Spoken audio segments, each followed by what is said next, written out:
370 में जो चीज़ें थी उसमें तो रहा था जमीन का मसला के बाहर का कोई ज़मीन नहीं खरीद सकता।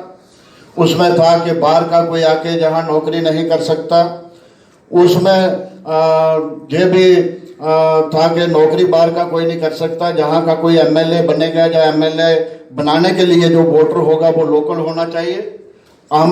ये हमारे मंशूर में है। हम इसी पे लड़ाई लड़ेंगे, रियासत को बहाल कराएंगे और ये चीजें जो है इसके लिए लड़ाई लड़ेंगे। आप 370 वापस लाने के भी मैंने कहा कि जो उसमें फैसिलिटीज थी उनको फिर वापस लाने की हम पूरी कोशिश करेंगे।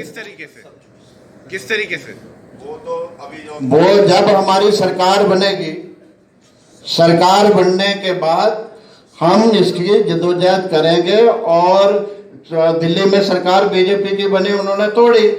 कल हमारी पार्टी जहां मजबूत होती है, हम एक जॉइंट फ्रंट पूरे हिंदुस्तान में बना सकते हैं रीजनल पार्टीज के साथ। हमारी सरकार हिंदुस्तान में बनेगी और जब सरकार बनेगी तो हम वो चीजें फिर वापस लाएंगे। हम लोग भी 370 की वापसी के लिए काम करेंगे। देखिए एक मिनट मुझे जवाब देने दो इसका, फिर उसके बाद। मैंने कहा कि 370 में जो था उन सब चीजों को हम वापस लाएंगे।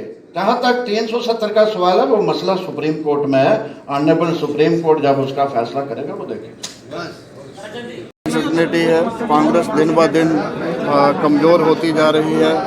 आम जो पार्टी के कार्यकर्ता हैं उनकी सुनवाई नहीं है, ग्राउंड का कोई उनको मालूम नहीं है। तो इन सब चीज़ों को देखते हुए ये रियासत के हित में और देश के हित में हमने फैसला किया। राजन जी, अभी अल्ताफ बुखारी ने बहुत बड़ा आरोप लगाया कि 370 जब हटा तो गुलाम नबी आज़ाद का बहुत बड़ा रोल था, वो तब बोले नहीं और आज वो जम्मू कश्मीर की सियासत में आकर यहाँ के लोगों की बात कर रहे हैं, उनको मरहम लगाने की बात कर रहे हैं। गुलाम नबी आज़ाद साहब ने जो रोल किया वो पार्लियामेंट के अंदर किया और पूरे हिंदुस्तान ने ही नहीं बल्कि पूरे विश्व ने सुना कि गुलाम नबी आज़ाद साहब का क्या रोल उसके लिए रहा।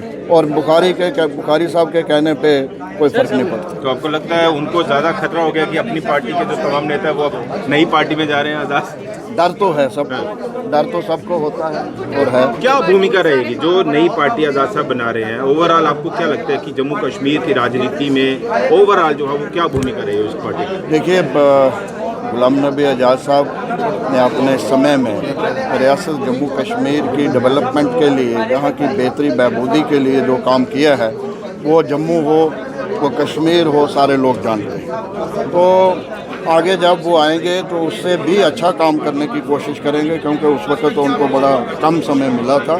तो ये लोग जानते हैं, इसीलिए लोग अब अलग अलग पार्टियां छोड़ के गुलाम नबी आज़ाद को ज्वाइन करने की कोशिश। ये जो कहा जा रहा है सी टीम है, डी टीम है, मैंने पहले कह दिया, किसी के कहने से कोई फ़र्क नहीं पड़ता।